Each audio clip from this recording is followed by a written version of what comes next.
Board കാണുകയും ആദ്യം മുതൽ നിങ്ങളോട് പറയുകയും ചെയ്തിരുന്നതാണ്. തലച്ചോറിനുണ്ടായ ആഘാതമാണ് അതിൽ ഏറ്റവും പ്രധാനം.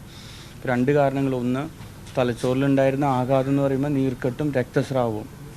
അപ്പോൾ രക്തസ്രാവം നമ്മൾ സർജറിയിലൂടെ നീക്കം ചെയ്തു. പക്ഷേ ആ ഒരു ആദ്യമേ ഉണ്ടായിരുന്ന ആഘാതവും രക്തോട്ടം ഇല്ലായ്മയും തുടർന്ന് അങ്ങോട്ട് മോശമാവുകയും നമ്മുടെ സർജറി കഴിഞ്ഞിട്ടും ഓപ്പറേഷൻ കഴിഞ്ഞിട്ടും ഇമ്പ്രൂവ് ചെയ്യാത്തൊരവസ്ഥയിൽ തന്നെയായിരുന്നു കഴിഞ്ഞ 24 മണിക്കൂറായിട്ട്.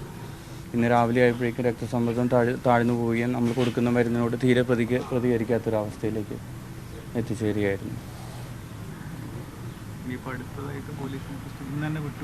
അതെ, പോലീസ് കുട്ടി മരിക്കുന്നതിന് മുമ്പേ തന്നെ കൊച്ചിൻ്റെ ഫാദറിനെ കൊണ്ടുവന്ന് ICUവിൽ കൊണ്ടുവന്ന് കാണിക്കുകയും തുടർന്ന് അവരുടെ പ്രസൻസിൽ തന്നെ നടപടികൾ പുരോഗമിക്കുകയാണ്. ഓൾറെഡി ഇൻക്വസ്റ്റ് പുരോഗമിച്ചുകൊണ്ടിരിക്കുകയാണെന്നാണ് നമ്മൾ മനസ്സിലാക്കുന്നത്.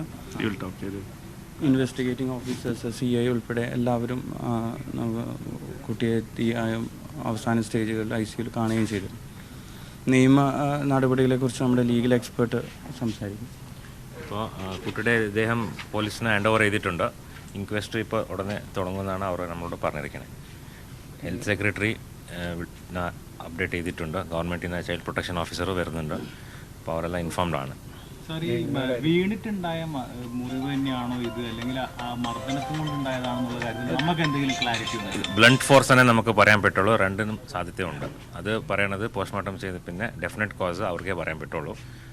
നമ്മളെ സംബന്ധിച്ചോളം ക്ലിനിക്കൽ ടീമിന് ബ്ലണ്ട് ഫോഴ്സ് തന്നെ പറയാൻ പറ്റുള്ളൂ.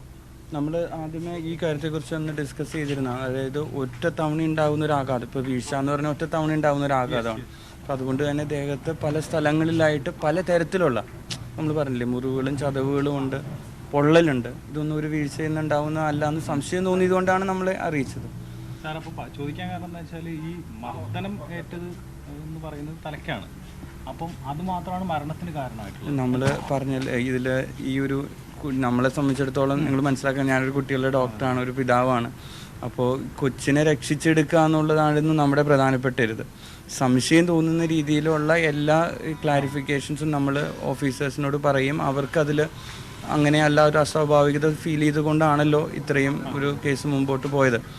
അപ്പോൾ ആ രീതിയിൽ തന്നെ എനിക്ക് തോന്നുന്നില്ല നമ്മളിനി അതിനെക്കുറിച്ചൊരു ക്ലാരിഫിക്കേഷൻ. ബാക്കി നിങ്ങൾക്ക് പോലീസിൻ്റെ ഭാഗത്തുനിന്നുണ്ടാവുന്ന റിപ്ലൈ അവർ പ്രിപ്പയർ ചെയ്ത് തരട്ടെ. എന്തായാലും ഇത്രയും സമയം ഈ ഒരു 3 ദിവസം ഞങ്ങളുടെ ഒപ്പം നിന്ന എല്ലാവർക്കും, ഡോക്ടേഴ്സ്, പല വിഭാഗത്തിലുള്ള ആൾക്കാർക്കും, ചൈൽഡ് ഹെൽപ്പ് ലൈൻ ആൾക്കാർക്കും, അതുപോലെ തന്നെ സർക്കാരിൻ്റെ ഭാഗത്തു നിന്ന് ഉള്ള സപ്പോർട്ടും, മെഡിക്കൽ കോളേജിൽ നിന്ന് വന്ന, കോട്ടയത്ത് നിന്ന് വന്ന ഡോക്ടർമാർക്കും, എല്ലാ മാധ്യമ പ്രവർത്തകർക്കും ഞങ്ങൾ നന്ദി രേഖപ്പെടുത്തുന്നു. രക്ഷിക്കാൻ പറ്റാത്തതിൽ ദുഃഖം ഞങ്ങൾക്കുമുണ്ട്. ചെയ്യാൻ പറ്റുന്ന പരമാവധി ഞങ്ങൾ ചെയ്തു. Thank you. വേണ്ടി പ്രാർത്ഥിച്ച കേരളത്തിലെ എല്ലാവരോടും താങ്ക് യു. നന്ദി രേഖപ്പെടുത്തുന്നു. കുട്ടിയുടെ ഇൻക്വസ്റ്റ് നടപടികൾ പുരോഗമിച്ചുകൊണ്ടിരിക്കുകയാണ്. മുരുകൻ ഇപ്പോഴും ടെലിഫോൺ ലൈനിലുണ്ടെന്ന് കരുതുന്നു. മുരുകൻ, ഇപ്പോൾ അവർ പറഞ്ഞത് കേട്ടില്ലേ, ഡോക്ടർമാർ പറഞ്ഞത് അത് വീണതാണ് എന്നാണ്